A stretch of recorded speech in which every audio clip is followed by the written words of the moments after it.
Why, hello everybody. I am glad to have you on today's episode of Star Wars Nerds and Geeks. So if you've been a viewer of this channel for about a month now, you'll know that we've been doing this series where I analyze every live-action Star Wars movie that I can think of, and I tell the pros and cons of it. So if this is all in news to you, I would encourage that you just go back and watch the last two episodes of this series.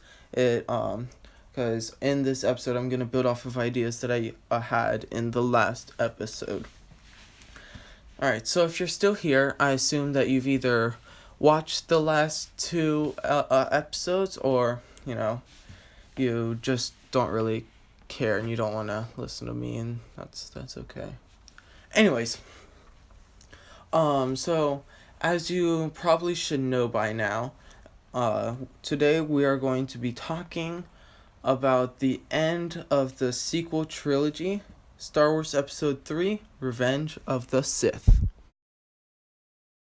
Star Wars Revenge of the Sith, just like its predecessors, the Attack of the Clones and the Phantom Menace, is an highly controversial Star Wars movie that a lot of fans don't really like.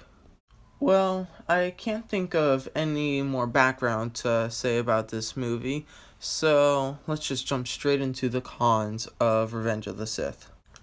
So very first, now this kind of seems like cheating to me since I've been saying it every single episode, but it's because it's true for all of these episodes. So one con about the Revenge of the Sith is the CGI. Now, I explained it in the episode before this. I explained this in the first episode I made in this series, so I'm not talk any more about it on this episode. So another con that carries over from Attack of the Clones is Anakin and Padme.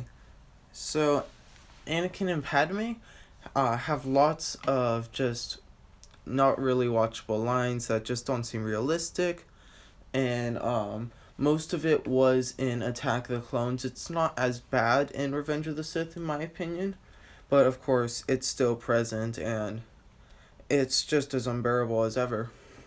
So another problem with Revenge of the Sith that was also an Attack of the Clones, but is Anakin.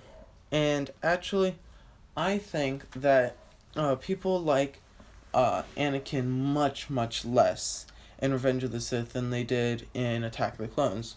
In Attack of the Clones, Anakin was just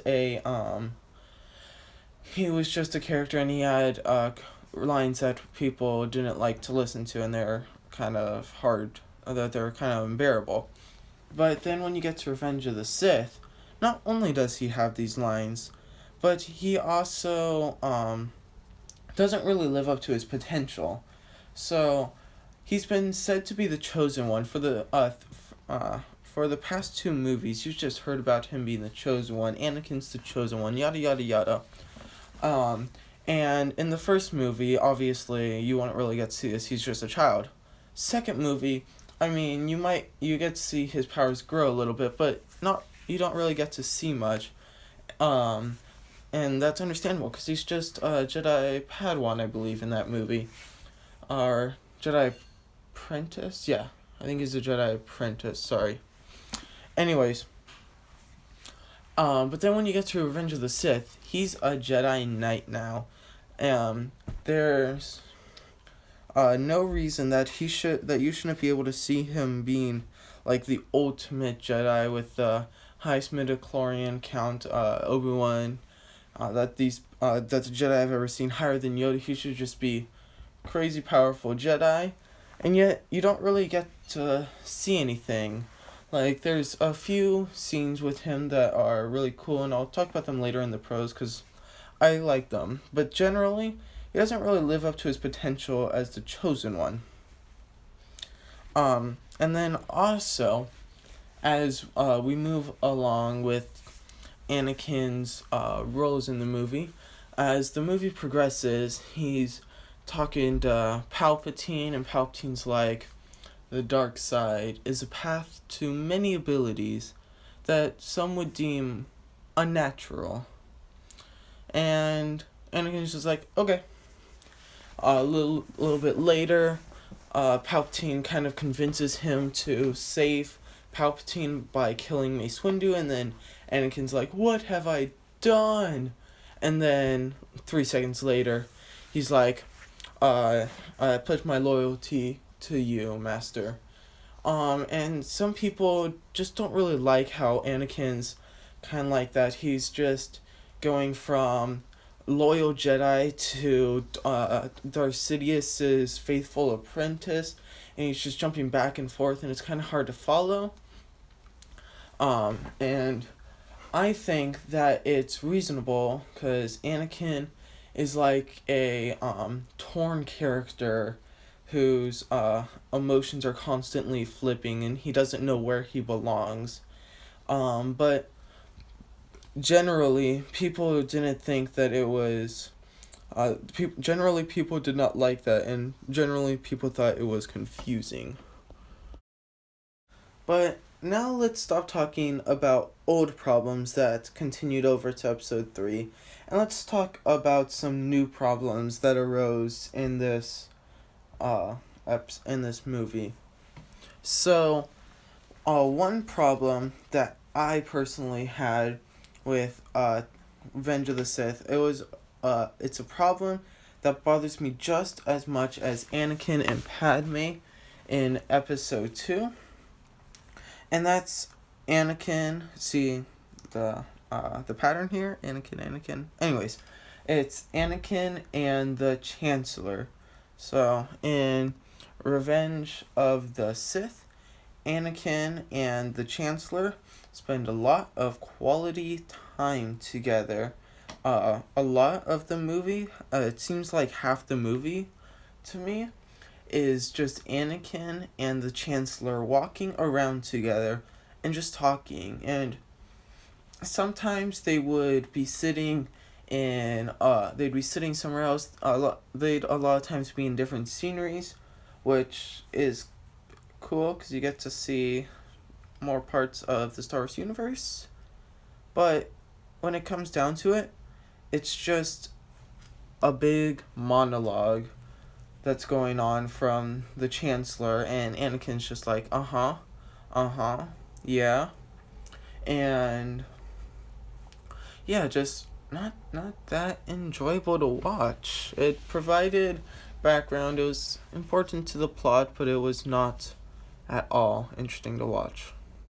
So the last con that I'm going to be talking about for Revenge of the Sith, or at least the last big con that I can think of, is people complain that Revenge of the Sith doesn't have a good plot. The plot's hard to follow.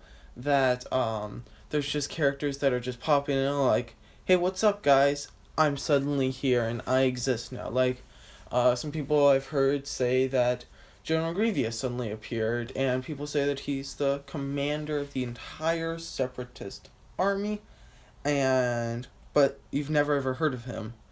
And that's kind of explainable with the Clone Wars, but like I've said in my Attack of the Clones episode, you shouldn't need to have a TV show explain a movie. The movie should be able to explain itself. And then, speaking about General Grievous, people have also complained that there is no, like, core villain about Star Wars Episode 3. Like, Episode 1 had Darth Maul, Episode 2 had Count Dooku, but Episode 3, it's Palpatine, but it's not, you can't really tell that there's a core, strong villain that you're fighting against. And not only this, but people complain that Episode 3, to cover up all this bad stuff that people didn't like, they made it really flashy with all the new technology. They added in or most of the movie, I think, is some sort of fight scene. There's more lightsaber fights in episode 3 than any other Star Wars movie. There's just space fights, lightsaber fights, clone fights, just fights, and people just didn't like that because they thought it was just to distract you from a bad movie. Okay, well, now I get to talk about the bright side of Revenge of the Sith, which, ironically, Revenge of the Sith isn't really a happy movie. It's kind of a sad movie. It's the end of the Jedi. It's the end of a brothership from between Anakin and Obi-Wan. And the next time that they would meet in the movies, Anakin ends up killing Obi-Wan, and that's just, you never really understand how significant that is until episode 3 rolls along. And yeah, episode 3, mainly because of that end fight between Anakin and Obi-Wan. Episode 3 is the only Star Wars movie that I've seen that makes me actually cry after watching it.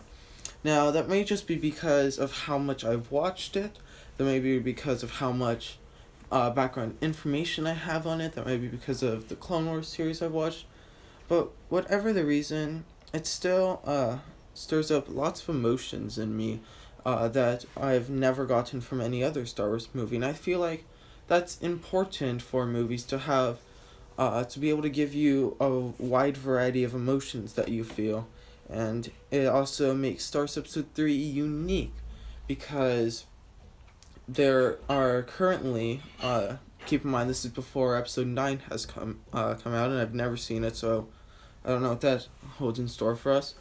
But currently, there are only 3 movies, 3 Star Wars movies that end on a sort of bad note. There's Episode 5, generally loved movie, ends on Han Solo being taken into captive and everyone trying to rescue him. That's the first sad moment. And then there's Episode 8, which ends after after almost the entire resistance is destroyed, and there's just a small little bit of the resistance left to continue fighting. But all of those, come in the middle of this series. Episode 5, in between the trilogy. Episode 5 is in between 4 and 6. Episode 8 is in between 7 and 9. But Episode 3 is not at the it's not at the middle. It's actually at the end, and it ends the movies not on a happy note, but on a cliffhanger, on a sad note, which is something that I liked about it, and something that I felt was very unique. So, yeah, just I guess what I'm trying to say, Star Wars Episode 3, with all the negative going on in it, makes it unique. And then, of course, this kind of contradicts my last con, because the very last con that I said about Episode 3 being flashy, that's like a general public opinion about Episode 3. Whereas my opinion right now is more of a just a personal opinion that I liked about Star Wars Episode 3. So, I mentioned this when I was talking about Episode 1. When I was seeing the original trilogy, I loved it, lots of reasons, etc., etc. But the lightsaber fights were just kind of underwhelming. And then we finally get to Episode 1, epic fight between Darth Maul, Obi-Wan, and Qui-Gon Jinn. Episode 2, I don't think I mentioned this, but it kind of let me down with the lightsaber duel. It wasn't as epic as I was hoping it'd be. But then we get to Episode 3, and not only are there epic lightsaber duels between just about every single character that wields a lightsaber that's important in Episode 3. Not only that, there's epic space battles, and granted, in just about every movie there's epic space battles, but something about Episode 3 was special towards to me. I think it's just because it wasn't a small band of people trying to take over, trying to destroy a giant army, but rather it was giant army against giant army, republic against separatists. So that was really, I like that. And then, as I said, and this is something that I've really liked about all the prequel movies, is the ground battles are just really cool. I love seeing the two armies fight against each other.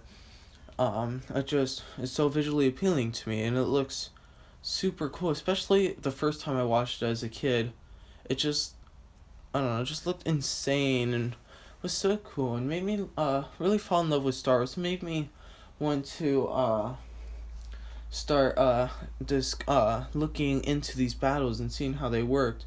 And as I grew older and have seen videos about Star Wars and have started to understand it better, I've have come to realize that Episode 3 has the best ground battles out of all the prequels, because Episode 1 had was terrible tactics on the Gungans. They just sat out there. They had a shield generator, which is good. They just sat in a giant row to attack the droids, and the droids did the exact same thing, which was just not very smart. It was has reasons behind it. It was used for distraction, but still wasn't the smartest tactics. Then we get to Episode 2.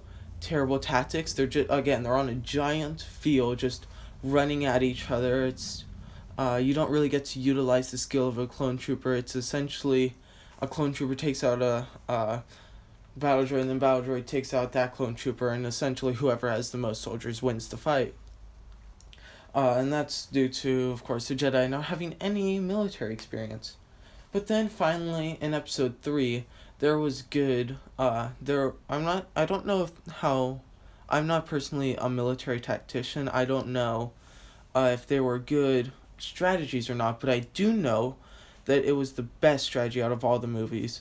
The what are they called? The Separatists came in through the river, the only place that they could get in. So it's an assault on this is on Kashyyyk, by the way. Sorry if I didn't make that clear. The separatists are coming in out of the river, or the lake, the ocean. I'm not sure personally. I'll figure that out later. They're coming in the only entrance to where all the clones and Wookiees are. And but not only that, they have air support, they have tanks, and they're kind of being smart about the way that they're attacking. And then the clone army also, and the Wookiees have also have tanks, also have a little bit of air support. They have snipers in the trees, utilizing the terrain advantage. I could just go on and on, but essentially, it was realistic, and it was good, and it was also visually appealing, which is just a great combo. So yeah. So, I feel like what I have said about the pros of Revenge of the Sith are going to be kind of controversial, and are things that I don't think a lot of people would agree with. But what I'm gonna say here, I think, is gonna be the most controversial thing that I've said so far, and the thing that most people that I would know would not agree with. But I agree with it, as of I'm saying it. And that is that Revenge of the Sith is a excellent, in my opinion, just the perfect ending to the prequel trilogy. It ends it on a bad note, which kind of makes has lots of things that I was talking about earlier, but it kind of makes it hyped up for the next movies, which, I mean, generally people are going to watch 4, 5, 6, 1, 2, 3, but still, it makes you, when you watch the end of episode 3, you're like, that's you're kind of glad that that wasn't a super high note, because then it kind of makes episode 4 not as great. Since it's ending on a low note, it helps you put into perspective kind of how bad things were when Luke came around and then blew up the Death Star, and it makes it better. So it helps you to lead into episode 4 really well, and not only that way, but it also just in obvious things such as, how did Luke get to where he was? How did Leia get to where they were? What happened to Padme? Just how did Anakin become Darth Vader? How did um the Empire how did the Empire uh happen? And so all that just uh is just stuff that helped to lead into episode 4. So what it made it to me like a really just like a prequel trilogy that made it like a just a giant one big giant 3 movie series background to the best, yeah, I feel like the best most loved Star Wars trilogy created, the original trilogy. It's just giving it background. It's kind of like elevating it up. Like, here's what happened to lead to that, but don't look at us. Look at the original trilogy. That is what we're trying to highlight here, and I feel like episode 3 does a really good job of making that happen. Well, that just about wraps it up for today's video and about a quarter of this series, pros and cons, that we've been doing. Next comes Solo, a Star Wars story, then Rogue One, another Star Wars story, and then we get into the probably long anticipated original trilogy. I'm really excited for that one. Well, as always, this is Star Wars Nerds and Geeks signing off. See you next time.